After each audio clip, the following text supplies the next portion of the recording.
And welcome back inside Creaking Door Paranormal Radio, coming to you from Eagle Play, also found on Stitcher, Google Play, iTunes, Spotify, and all the other major streaming platforms is where you can find us, and at our home at EagleRadio951.com. Welcome back inside with myself, Tim Ellis, and Brad Blair joining me for another edition of Creaking Door. Welcome back in, sir. Thank you. I'm pretty sure we're on all the minor platforms as well. I think so. Yeah, there's just we so probably many. look a lot better on those. So. Yeah, the smaller view of us seems to be much better, yes. But yeah, you can find us out there. Just Google us.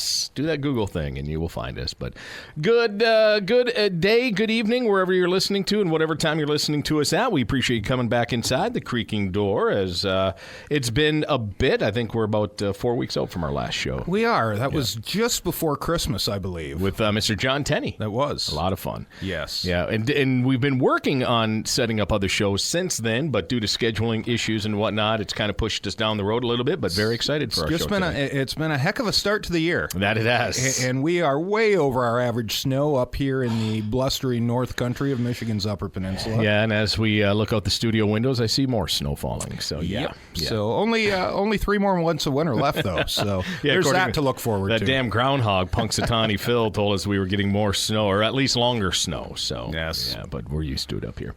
All right. Well, coming up, we got a great guest for you. Our first time ever visitor to the Creaking Door. It's hard to believe. Yeah. It's someone I know we've tried to hook up before, and we went back and forth a bit, and we've finally got Mr. Jason Hawes. Yes. Mr. Ghost Hunters himself. Mm-hmm, part of the team that broke ghost hunting wide open across the world. We're very excited to have Jason in for the first time, coming up in just a bit. But first, we need to do something we call Para-News, where we find stories that we find interesting, weird, creepy, fun, and we share them with you on Para-News. Brad, go ahead and kick it off today. Yeah, we're going to start looking at another shot Universal is taking at revamping some of the old horror classics. You know, they did The Invisible Man. Yep. They tried The Mummy with Tom Cruise. I was not a fan. That was so bad. The Invisible Man was good, but it was a completely different story. It was. It had nothing to do with the original. No, but they did there was an entertaining movie. If you've never read the original, you could enjoy it. It was. Yeah. It was. So next up on the block, Nicolas Cage is taking on the role of Dracula. Nick Cage and Dracula? He already looks dead, so I think this is going to be great. I'm not a Nicolas Cage fan. I'm not either. I am not at all a Nicolas Cage fan. I think he's the same character in pretty much every movie. Much. But this is the new gitch on this one. He's going to be taking the back seat. So it's going to be Universal Pictures' Renfield. Oh. And it's begun shooting. Directed by, this is kind of an odd combination. The movie's being directed by the Lego Batman movie helmer Chris McKay. And it's written by Walking Dead creator Robert Kirkman and Rick and Morty's Ryan Ridley, which I don't know if you ever watch. I've gotten to be a big fan of Rick and Morty over the last year. I think during the lockdown, I binged the entire series. So I have seen it. It's definitely adult-oriented, sci-fi-oriented, super fun cartoon. So yet I digress. The movie's going to star Nicholas Hoult in the title role of R.M. Renfield, the disturbed henchman of the blood-sucking Count. The character of Renfield has appeared in all faithful iterations of Dracula put on the screen, but this will be the first time that he's the focus of the story, with the vampire taking a step back.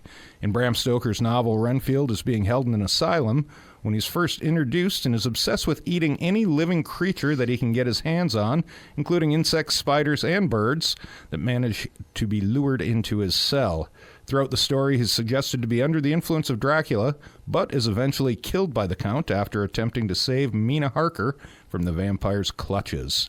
In almost every version the character's seen on screen, he's portrayed as the same unhinged and pitiful creature of Stoker's creation. This should be released, it says late 22, so later this year or early 2023.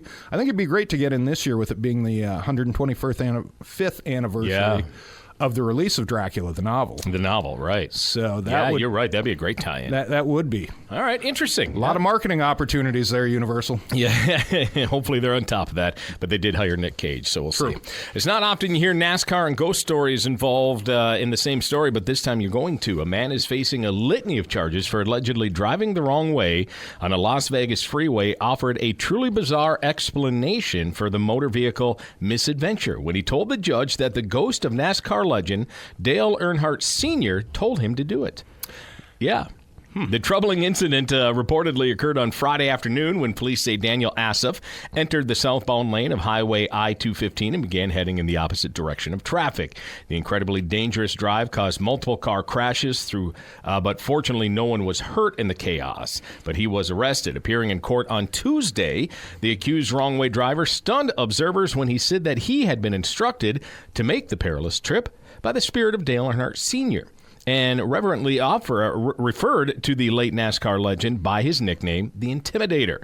Awesome. The ghost's purported reason for the strange request, the motorist claimed, was to convince the mayor of Las Vegas to bring the popular motorsport back to the city. Facing numerous charges for the ill-advised escapade, I should say, it remains to be seen whether or not... Apparently it wasn't an escape. He waits to see if he'll go on trial as of this article and the time of this show, but we shall see. So I was a big Dale Earnhardt fan. That was back in my NASCAR days, which has been quite a while. After the Intimidator died on the track. You and I were actually watching that race together the day it happened at the Elks. We were. Our local club here. Yes. Yeah. Local.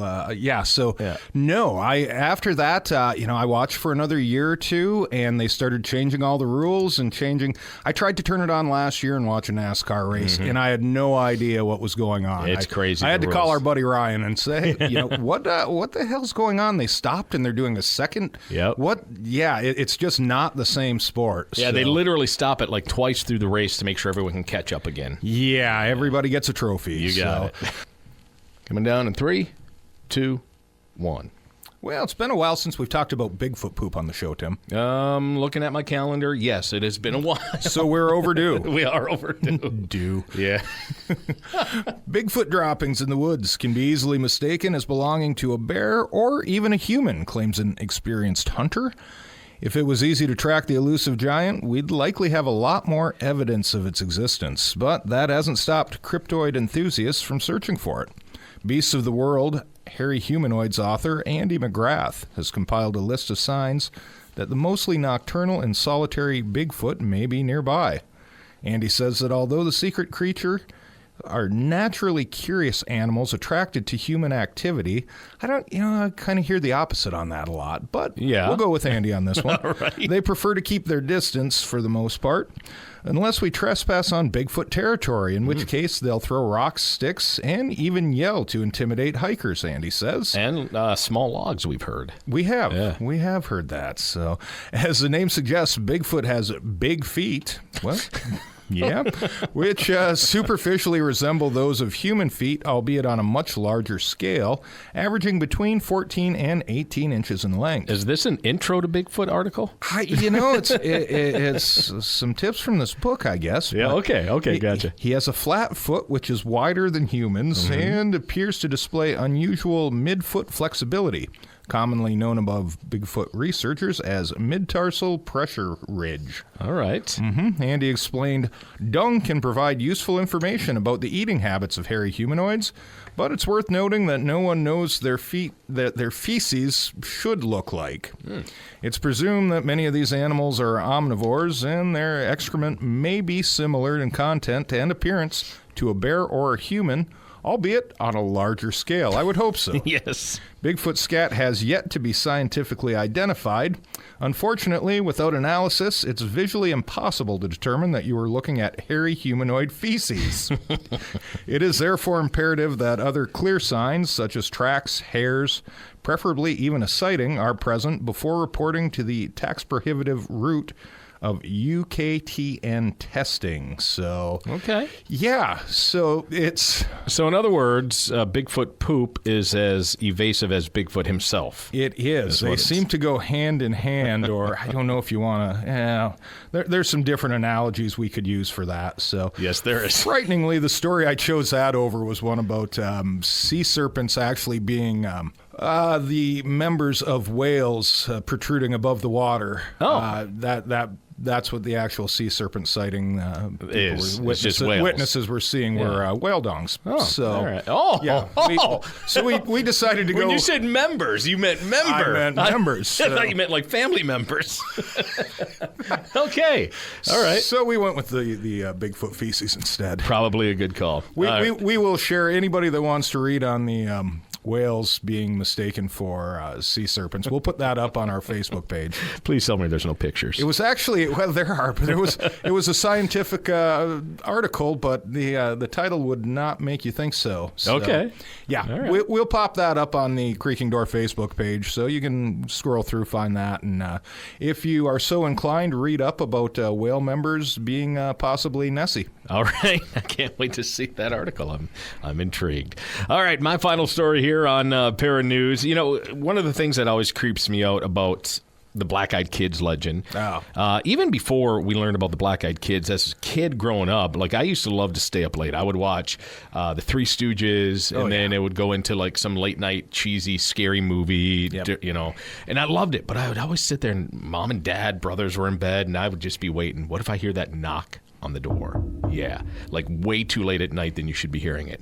That always creeped me out, and that's why this article caught my attention. Residents of multiple villages in Malaysia are on edge following a series of incidences wherein people have heard a loud and persistent knocking on their door and windows late at night, but the source of the sound has managed to evade authorities investigating the strange phenomenon. According to the local reports, the weirdness began unfolding in various communities throughout the country late last year and seemingly reached a fever pitch just about a month ago when a staggering 25 different homes throughout the state of Malacca were visited by the proverbial phantom knocker during the hours of midnight and 2 in the morning. So it was spread out all over the place. The individual who experienced the puzzling phenomenon was certain that it was not simply produced by the wind and recalled how the knocking lasted several minutes, but when it stopped and she opened her door, there was no one outside or in the general area of her home. In response to growing concerns over the peculiar events, police were dispatched to the villages to investigate the matter, but their presence seemingly only managed to silence the sound since they reported that there was no knocking as claimed. Meanwhile, in a testament to how such events can give rise to all manner of bizarre rumors, a local reporter investigating the phenomenon was shown a picture of an eerie alien-like figure that a man claimed to have photographed while trying to catch the phantom knocker. Now, apparently these reports are still coming in, and they've actually started putting out on the local media if this is a hoax and people are doing this to please stop, because local communities are starting to put together their own kind of midnight groups to walk the streets and try to catch these people. So lynch mob. Yeah, basically. You know, the knock on the door when you're not expecting it, yes, that's always startling. Yep. The knock on the window would scare the hell out of me. Yeah. I lived in a house during college that one night we were upstairs, and it was a second floor situation. There were a few of us upstairs, and I still swear that somebody knocked on the window. No trees around it. It wasn't a tree branch hitting. I remember you telling me the story. This was a house that had some history to it. So, that gives you a start. I mean, let alone sitting in the living room, if somebody walked up and knocked on the window. You know, I'm not. Neither of us are small individuals, but I think I would hit the lights quick and head for the hills. That's after all these years of investigating, that one would still creep me out. Well, when you're in the field and you're in the mode, it's different. When you're sitting home and this is invading your privacy, it's a completely different story. Agreed. Absolutely. Well, there we go. Four fun stories, as always, in Para News. We're going to take a break now, check in with some of our sponsors, and then when we come back, Brad, opening the door for a first-time guest, as we said earlier in this segment, Jason Hawes of the original Ghost Hunters joining us. Yeah, this is going to be a great show. We've known Jason for a bit. We've just never gotten the chance to get him into the studio. Yeah. That's coming up today. It is. That's coming up next right here on Creaking Door Paranormal Radio, powered by Eagle Play.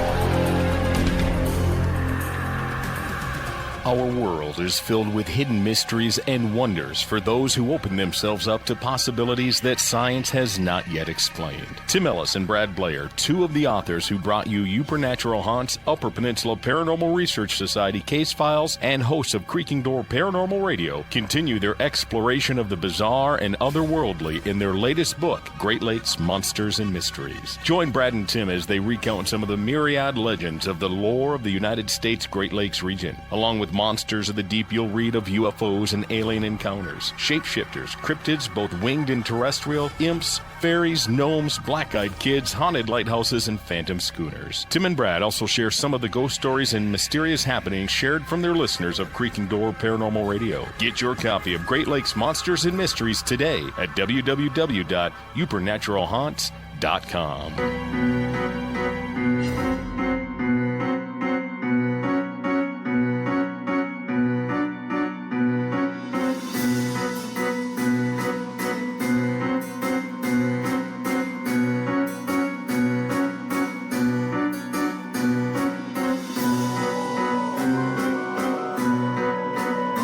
And welcome back inside Creaking Door Paranormal Radio, powered by Eagle Play.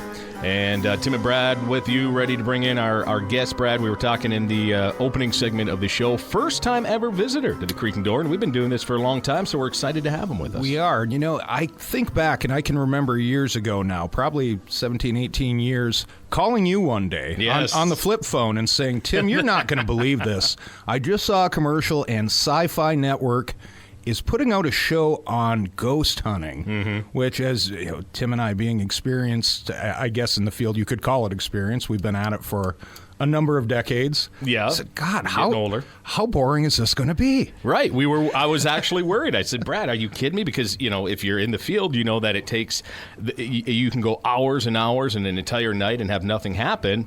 But we found out real quick. Yeah, we did. What a hit ghost hunting on television was all about. And that's why we're very excited to be welcoming our first time visitor inside the Creaking Door. He is of the original Ghost Hunters on Sci-Fi Channel. Very happy to be welcoming Jason Hawes. Jason, welcome inside the Creaking Door, sir. Thanks for having me, guys. Yeah, we are very excited. I'm sorry, go ahead. Well, it's funny you bring that up.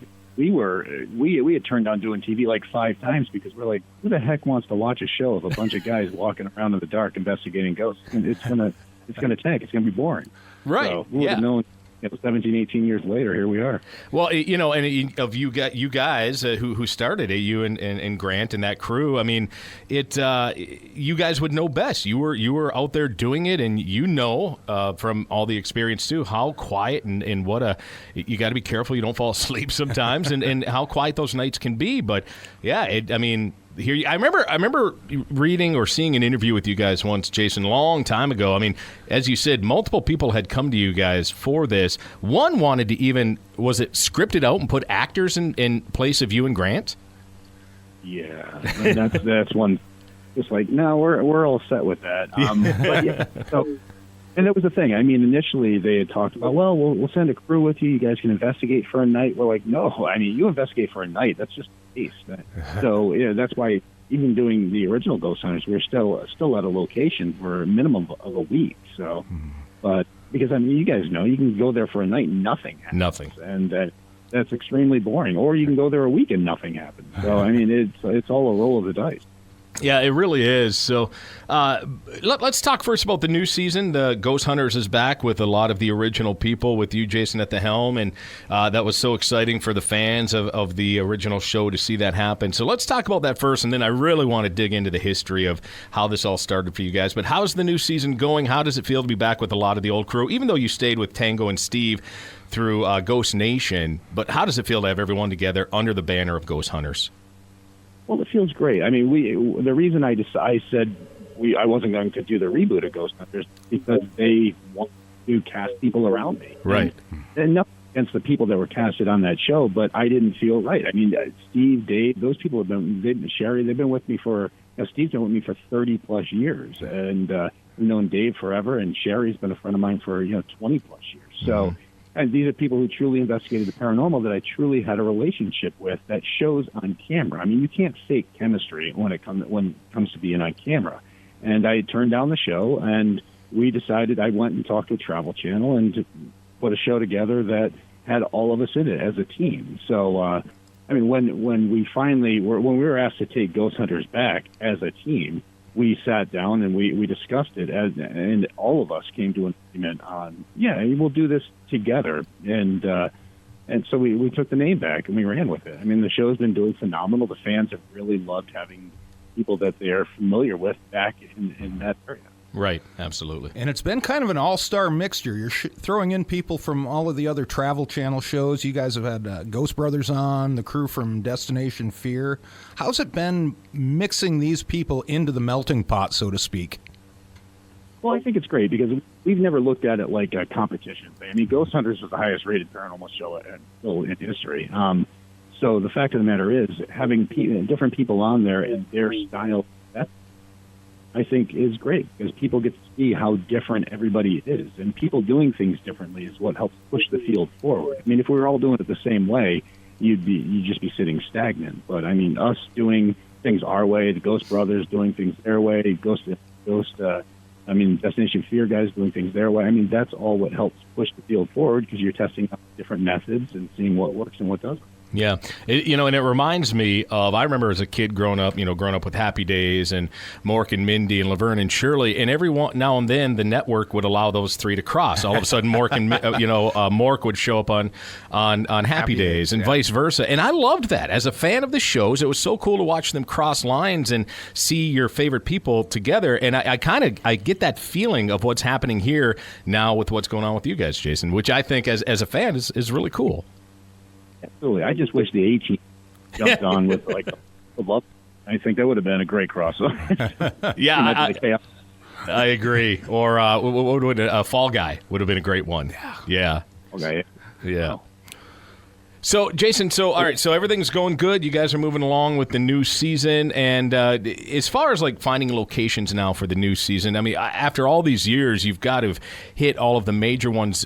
Are you finding it tough to find new locations to go to? Do you want to one thing I enjoyed about Ghost Nation is you guys kind of got back to the residential haunts, which is where Ghost Hunters and Taps really cut their teeth in the early years. So what are you finding with setting up the locations to go to? Are you finding it tough, or is there just enough haunts out there to work with?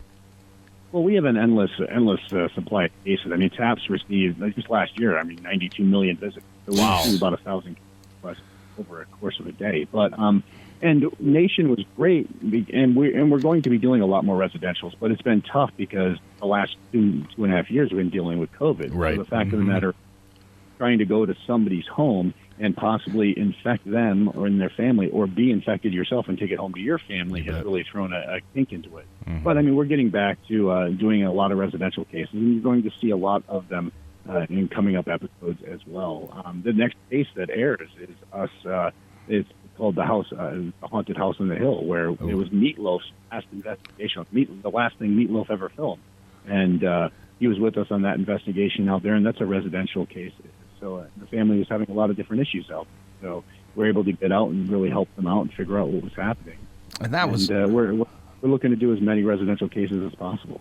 Yeah, what a loss just to the entertainment field. But I know you personally were good friends with Meatloaf, Jason. But man, the guy could perform on so many different levels, and he was one of those people that I know back in the day. And Tim, you're still in radio. Back when I worked classic rock in the probably early 90s, I guess it would have been. That was one of those artists that I used to have to play every day on my show, but I didn't get burned out on. He was just, he had such a range. Yeah, he did. He was an amazing performer, amazing artist, and that must be pretty cool to know that that's in the archives of Ghost Hunters, Jason, to have been able to work with him. I remember being very excited about that episode when that one came out.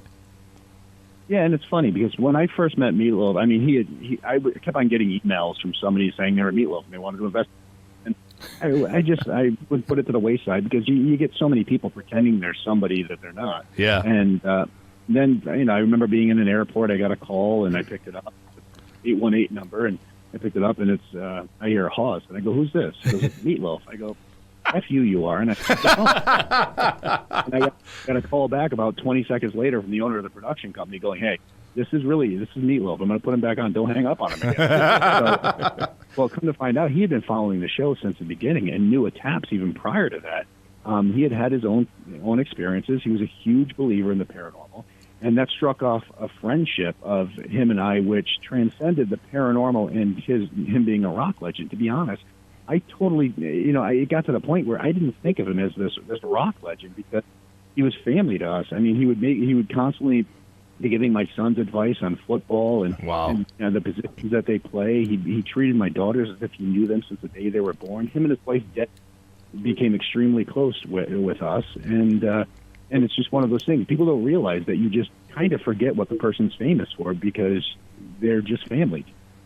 Yeah, exactly. When they do become that close to you, the walls are broken down. The kind of the starstruck is gone, and they just become a friend and a family. And how cool! Yeah, and we were together all the time. I mean, when he was around doing his concerts, of course, I'd be backstage hanging out with him before and after, or he'd just be around, and we'd go, we'd meet up, we'd do whatever. I mean, there were days that he'd randomly rent out a go-kart track, and we'd be running each other off the road in go-karts. There were others that we'd be out on the boat. Just things like that. I mean, he lived life to its fullest. Him and his wife Deb, and I mean, yeah, he was an icon. But to me, he was just meat. I mean, it was just who he was. Meat. So is that how you referred to him as a friend? You just called him Meat? Yeah, I called him by his real name a few times. He's like, hey, don't call me that. In the early years. So it's just one of those things where, yeah, I refer to him as Meat. That's it. But to think that first time I met him, he showed up with equipment that he wanted me to autograph. Oh, wow. It was like, I was so mind blown because, and he still has it. It's in the display case in his house. Wow. Where he had the whole team sign it. And just thinking of that, you're like, this guy, he's a rock legend, and he's asking me to sign stuff. It was just amazing. It really was. How many episodes did he end up appearing in with you guys? Back in the original Ghost Hunters, he did 2, and now he just did this episode that'll air is the last show that he ever filmed. So oh wow, that's pretty powerful. Then that you guys have that in your archives. That's great. Yeah. So Jason, let's. Go ahead. Sorry. Yes. He's just definitely going to be missed, and I mean, he's always been a searcher for the thing, for the other side. I mean, he had his own experiences, and it just put him on that path of wanting to understand and looking for the answers. And he found the answer. Yeah, exactly. You're right, and it's always kind of that moment, when we miss or lost someone like Rosemary Ellen Guiley, and those who are heavily into the field, when they do pass, that's that feeling you get. You're like, wow, they now know what we are trying to find every time we're out there. Exactly what they've searched their entire life for, they finally found the answer. Yeah, you got it. So you mentioned your that Meat would pick your son's ear about football and whatnot, and I just saw last week or so that your son did a signing in football. Is that right? Yeah, so all 3 of my boys are they're football players. All 3 of them are state championship wrestlers, and yeah, so the colleges have been after all 3 of them to play for. So one just signed with the school. The other 2 are going back and forth between like 6 to 7 different colleges that are, kind of fighting for them. And so the other 2 will make the decision soon. And it's just one of those things we've always told them. You go to a school that you're going to be happy going to, that you want to play for, but also has the subjects that you want to take to further your career. Right. And, yeah.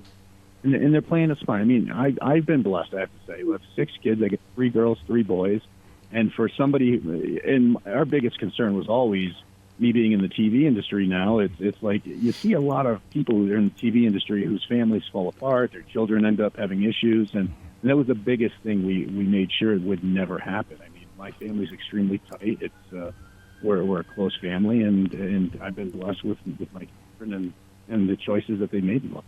Well, and that kind of brings me to our next question. You know, we do know that your one daughter, Satori, has followed in your footsteps. We're very excited to be having her at Michigan Paracon with us this year. Any of your other children have that interest? It sounds like the boys are very heavily tied into football, but has anyone else kind of shown that interest? Satori tells everybody I'm her father, and I don't know this. I'm just kidding. But, Satori will be there. I mean, Satori's phenomenal. She's such an incredible kid. My older daughters have all been on the show for a couple of years each. My sons are interested in it, but it's more one of those things where Samantha came on the show. So Sam graduated high school, and she went to college. And when she finished up for her first couple of years of college, she had a year off, so that's when she filmed with us. And same thing with Haley. And I've had Satori on it as well when she's not in school. So when the boys, when they're in college and they have time off, if they want to get involved, fine. I know that one of them's extremely interested in the paranormal. The other, there's one that's like, I don't want to be bothered with this. It creeps me out, and I get it. And the other one's kind of just like, maybe. So we'll see. Well, I don't push any of them in any direction. I just let them make their own choices. Yeah, I think that's great. My son, the only child I have, he's 15 now. He has nothing to do with the paranormal. He does not watch scary movies. He does not read anything that Tim and I put out. He won't listen to this. Yeah. He thought it was so cool, though, that we had you last year here at Michigan Paracon because he knew who you were from South Park. Oh, geez. Yeah. Well, that's it's. They had told us that they were doing an episode about us and everything else, and we all sat around. I remember me, Chris Williams, Grant, Steve, all of us all sat around, and we promoted the hell out of the show. We were on South Park. I mean, and at one point we were being asked to do a Family Guy thing, which would have been great. Never had a chance to. I mean, you can't beat that. I mean, when they make fun of you, it means that you made it. You got it. That's exactly. It's so iconic, just the people that have been on that show and the people they've made fun of. Yeah, Kiss, my favorite rock band, was on there, so I was happy about that too. Well, I can remember sitting and having dinner one night with Bobo from Finding Bigfoot, and that was his screensaver was the picture of him, his cartoon version from South Park on his phone. Oh, jeez. Oh, that's funny. So, Jason, you had mentioned that, very tight family. Some of your kids are into it. Some are not so much. In your years of investigating, though, and anyone who is in the field knows that this is a real possibility, and it's something we have to be aware of and protect ourselves from. Have you ever brought something home, an attachment, even if it's low energy, something that's there for a couple days and gone? But have you ever brought something home that your kids are like, Dad, what did you bring home? Well, I don't believe I've ever brought anything home. I'm also one of those people. I believe that. If a ghost wants to follow me home, fine. I can investigate from the luxury of my couch. Nice. But we do cases for religious organizations and churches and things of that nature. But I've never brought anything like that home. I believe that the power to protect yourself comes from within you. I'm not one of those people who walk around with holy water or crosses because I never want to put myself in a predicament where if something's taken away from me, I feel vulnerable. Nice. So I believe that the power inside of you can use to protect yourself, and that's something that can never be taken. Yeah. So exactly, and we tell that to a lot of the same people who contact us looking for advice and help, and some of the first things we say if we can't get there right away is just understand, take control of the situation. The power comes from within and believing in yourself first before anything else should come into play. So we completely understand where you're coming from on that one for sure. So you guys are 100%. Yeah, you guys are still out in the field filming right now. You don't have the whole season in the can at this point? Oh, no. This season has been completely filmed. I mean, that's all done. It's running right now. Mm-hmm. And I can't say anymore, put it that way. Those damn contracts. Gotcha. They'll get you every time. But at least you got a little bit of downtime right now. I'm assuming you've got the time to come on the show for us, so we do appreciate it. I'm sure your time off between wherever you've got to be, whether it's speaking engagements or filming or whatever, is very slim, so we appreciate it. Jason, let's bring you all the way back. Let's before the days of sci-fi and ghost hunters and where it started. You and Grant are plumbers working for Roto-Rooter, but you can even go before that if you want. Where did your path into the paranormal start for you? Well, actually, it's funny. Most people don't realize I've known Steve longer than I've known Grant. Wow. So but what people saw on the show was Steve was a police officer at the time when we started filming the show. So, and it used to always be Steve and me investigating. Well, Steve was showing up to investigations late because he had to get off. He had to get to the location and so forth. So I started investigating with Grant more and more because Steve would show up late, and then we'd have Steve with Brian. But and I brought Grant into the plumbing field at one point and trained him as a plumber and everything else. Before that, he worked in computer stuff at his parents' company. But I had my own experience back when I was about 19, which it was a personal experience, but it took a guy who never really thought about the paranormal and thrusted me into the field of trying to figure out how these things are possible. And that's what it was about. Is I went and I researched, and everywhere I looked at, all you could find are orbs are ghosts and this and that. Well, orbs are things I can slap a pillow in the dark and take a picture. Yeah. So I didn't believe that those were ghosts. So I wanted to look for real explanations myself, and there weren't really anybody doing that. I mean, they'd hear knocking in the wall, and they'd claim that a ghost was in there banging on somebody's wall, not the fact that we'd open up the wall and find chipmunks in there and things of that nature. So there were all these other factors, and we wanted to look for the real explanation, and that's how I ended up meeting up Steve, and Steve and I were investigating for years, and then Grant contacted me wanting to redesign the website, and from there it was we kept on growing. I mean, back before it was TAPS, it was Rhode Island Paranormal Society. Mm-hmm. It was this little group, but for whatever reason, we created a website that became one of the most. I mean, I think we were getting 20,000 hits per day back then. Wow! And, but we were getting cases from all over the country, and so we changed from Rhode Island Paranormal Society to TAPS, the Atlantic Paranormal Society. And then we created the TAPS family, which are groups all over the world, because I'd get cases in California, but I needed a group in California that I could get there to find out what was going on for us. So, I mean, it just grew and grew and grew amazingly, because, I mean, we still look back at it now, and we're like, my God, I can't believe that this thing has grown to what it's grown into. Yeah, I remember in our infancy stage of the group we have now with the Upper Peninsula Paranormal Research Society, which we started in late 90s.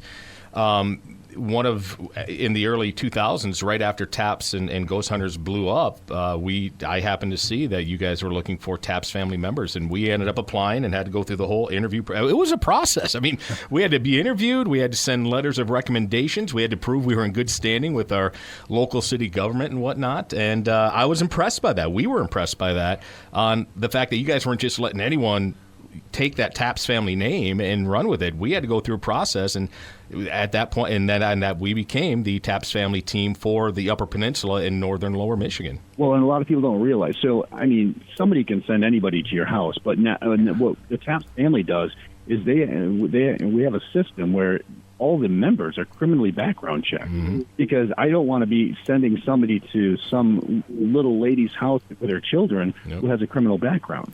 So Marie Cuff and Chris Perkins and them run this whole system. They do when you sign on, they do criminal background checks of all the members and stuff, because that's important. I mean, we don't want to put anybody in danger, and it's always been about trying to make sure we just keep it within control and keep it in a positive, respectful manner. Yeah, exactly. So again, we were just really impressed on how all that went. So you guys, you become so big, you become TAPS, or you become the Atlantic Paranormal Society. When and how? What led the production companies to start knocking on the door and start to show interest? Well, I out on a ton of TV shows, MTV Sphere, Scariest Places on Earth, and all shows like that. Been asked to do television for a long time, never wanted to.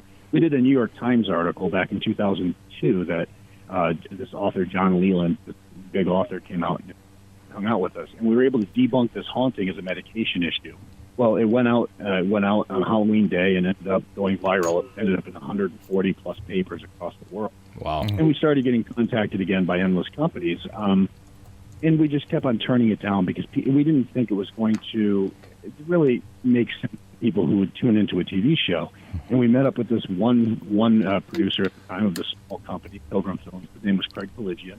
And he says, guys, I don't care if you catch a ghost or not. I just want to send cameras with you.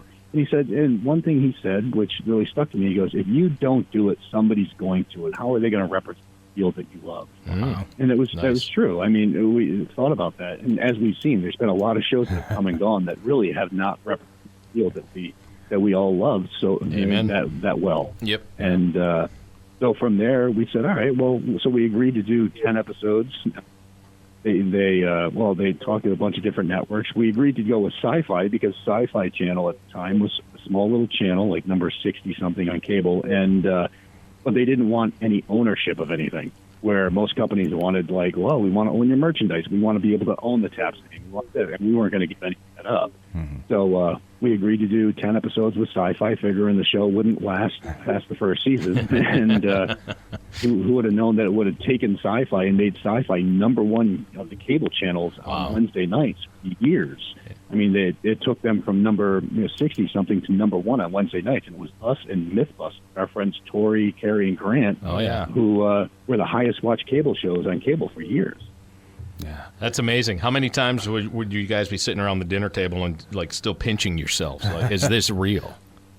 Well, I think the best thing was that I live in such a small state, Rhode Island, that it's everybody's so used to seeing you at Walmart or at McDonald's or whatever that it wasn't uncommon. I mean, but the minute you left the state, people would be like, "Oh my God," they'd see you in the airport or they see you somewhere and they'd lose their mind. Or you'd show up to do like an autograph signing and there'd be 6,000, 7,000 people in line. Yeah. I mean, that was mind-boggling. We had no idea that it was going to blow up into what it did. And it's amazing. It truly is. It's such an amazing feeling to know that we've been such a huge piece of making this field something that people can now openly talk about and not feel criticized. Right. And that we're also the show that kind of kicked off an entire genre of television.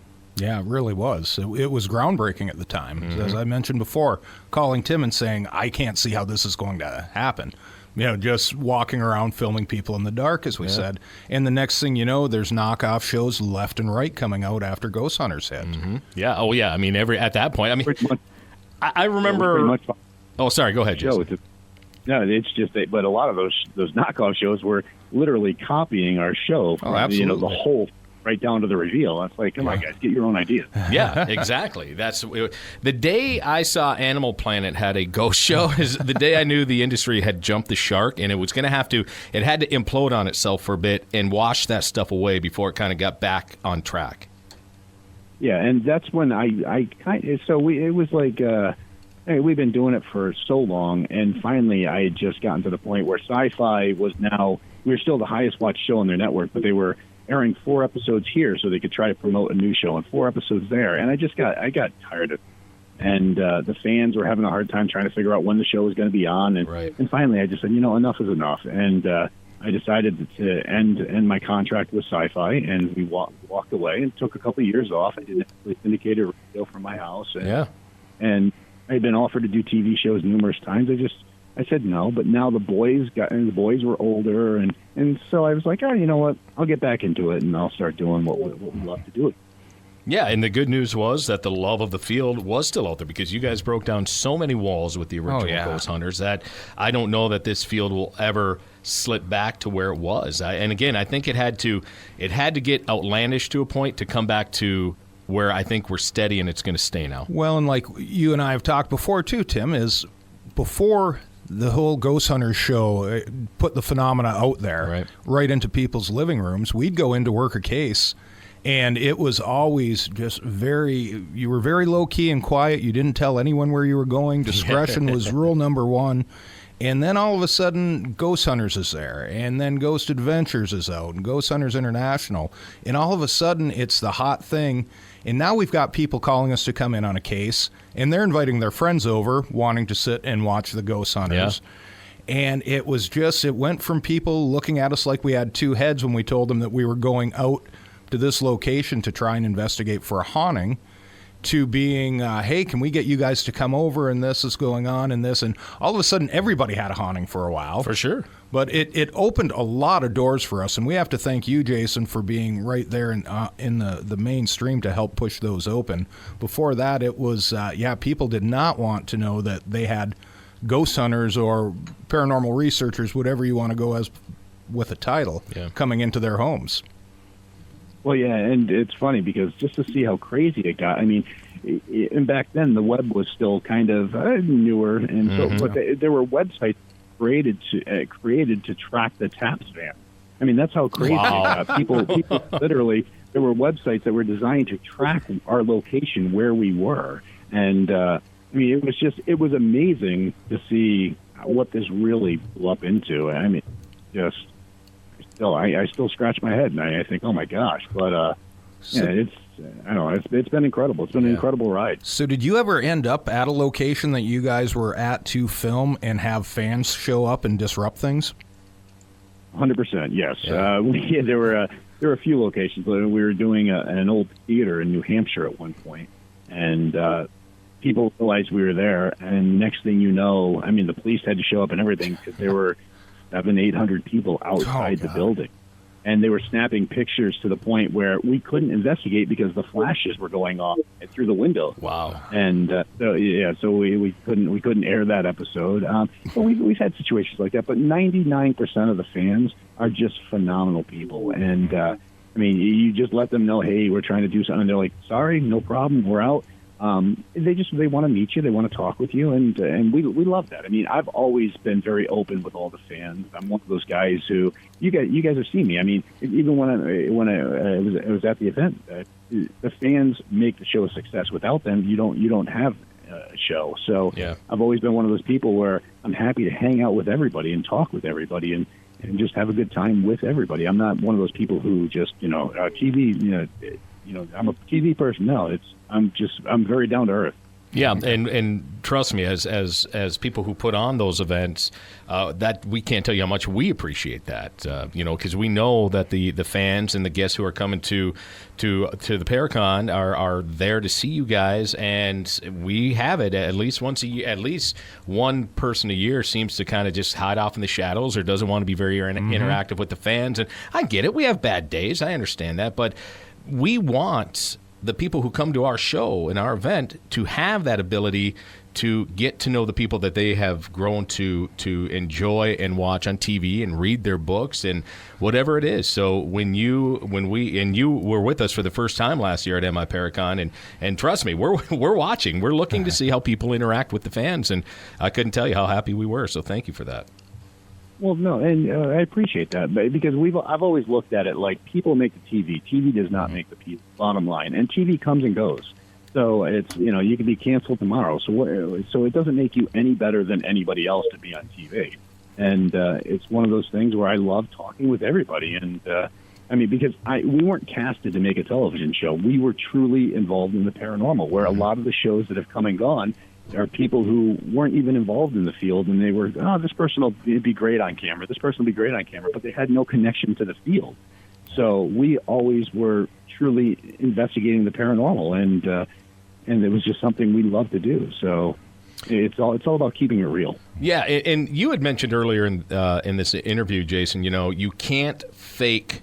I can't. I'm summarizing here, but you can't fake knowing each other. You can't fake that connection, especially on camera. As a matter of fact, just the opposite. If there's no connection there, you see it. Fans see it immediately. But I think that's one thing that drew us as fans in the early years, back in 2004 and on, that you guys had that bond before the camera lights ever turned on, and we saw that as sitting in our living rooms. We saw that, we witnessed it, we picked up on it right away. I loved how you yelled at those guys like a father figure sometimes. It cracked me up, but I loved it because that's how we were in the field. If people weren't acting right, we would have to kind of straighten the situation out. At that moment, I'm like, this is real. This is impressive. Well, and you can see it from the show where when we laugh, we're truly laughing. Mm-hmm. When we pull a prank on each other, we're truly. It's not being set up by production. This is just something we do because we've known each other for so long. We have fun with it, and it's the way it's always been. Like I said, I've known Steve for 30 years. I mean, I've got pictures of Steve with my daughters still in diapers sitting on his lap and stuff because we've known each other for so long. Dave Tango lived with me for 2 years. Sherry, I've known Sherry for 20 years. I'm good friends with her mom and her dad and so forth. So it's just these relationships are real, and that's what it's about. It's always about keeping it real for us. Yeah, and it comes across. It shows. Yeah, you said the cameras won't. You can hide a lot on camera and makeup and all that stuff, but that's the one thing you cannot is true relationships. So it's been fun to watch through the years. All right, Jason, we don't want to tie up too much more of your time. I know you can't say too much as far as what is going on with the TV show, but what is on the horizon for Jason Hawes beyond that? What's in your future? Well, I'm actually working on some other stuff, some other show things that are in the works right now. But we've got a lot more Ghost Hunters coming. You got some great episodes that are going to be airing soon. I'll be out with the team next week doing some stuff, and just a lot of great things that we're working on. And people are going to see a lot more Ghost Hunters. I mean, Ghost Hunters has done phenomenal with Travel and Discovery Plus. It's one of the top shows we have, and we're just loving doing what we love to do. Yeah. Well, as those growing up and watching the show, we certainly appreciate it. Again, we appreciate the doors that you helped to knock down, because we were in the field as many have before the popularity blew up, and then after the popularity blew up, it helped a lot. Let's be honest though, it was a double-edged sword, because there were a lot of bad TV shows that came out, certain shows that made everyone believe they had a demon in their home, and we were getting those calls and those emails for about 2 years that they thought every haunting they had was demon related. And so it did have kind of that backfire on it too. But as I've already said, once everything kind of settled down and came back in focus, I think we're all on the right track right now. Exactly, and I agree. And I think people watching can see through that stuff, especially people who followed us for so long can see through that television drama that's trying to be put together by production companies. And that's what pulls them back to shows like ours, which they know when they tune in what they're getting, and that it's not contrived, it's not set up, it's not predetermined to the outcome, and it never will be with us. Yeah. Outstanding. Well, Jason, good luck with everything down the road. We wish you all the success. We look forward to seeing you here back in Sault Ste. Marie in Michigan in August for the Michigan Paranormal Convention, and looking forward to all of that. But until then, keep yourself safe and well, and we'll see you then. Thank you, guys, and I can't wait to hang out again. Such a blast last time. I'm looking forward to being there this year. So stay safe, and hope to see you soon. Outstanding. There we go. Thanks, Jason Hawes, we appreciate your time. We're going to take a break. When we come back, more on the way with Creaking Door Paranormal Radio, powered by Eagle Play.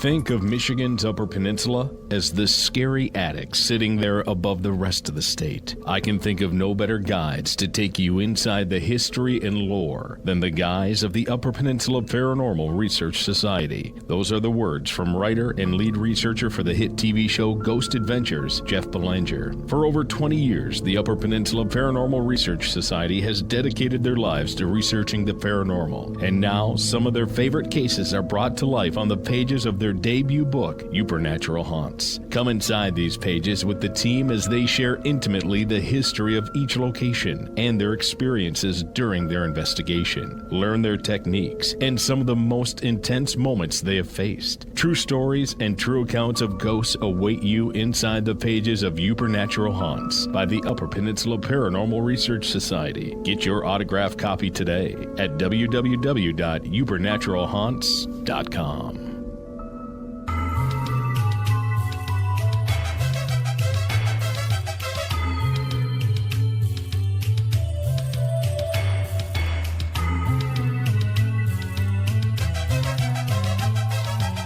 And welcome back inside Creaking Door, Paranormal Radio, powered by Eagle Play. Tim and Brad with you as Brad. Great chance to, and as we have said before, we've known Jason, we've chatted with Jason before many times, but it was great to finally get him in and have him be part of the show. Always good to get caught up and take that step back. Yeah. And look at really where the paranormal field, where it is right now, would not, I don't care what anyone wants to say or argue, it would not be where it's at without Sci-Fi picking up that Ghost Hunters show and running with it. Yeah, agreed. It changed the entire perception of the field, for better or worse. And there's arguments to be made on both sides, as we've said.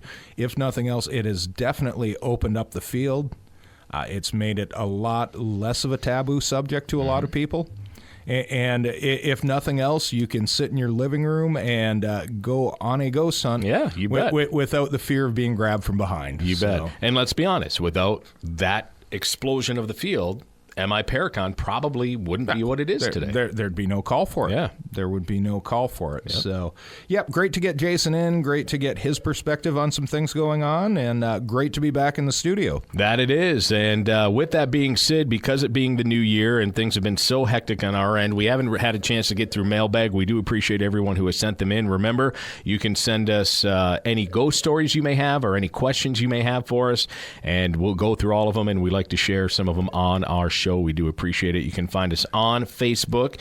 You can find us on Twitter. Facebook, though, is the best way to get us. It is. Sure. It is. We check that more often than any other platform. So, and I know there were a couple good UFO sighting ones that came in, but we just, like I said, kind of threw things together last minute here. And we had to work on Jason's schedule, too, how busy he is. Right. Yeah. So we'll get through those, and on the next episode, we'll get back into it. That we will. But until then, let's at least, before we sign off here, Brad, take a moment to get caught up. Let listeners get caught up on exactly some events coming up already. We're excited that we don't have to wait till Halloween. We're going to be hitting the road here next month. We are back at it March 5th, I believe it is, down to Houghton Lake, Michigan for Potographs. You betcha.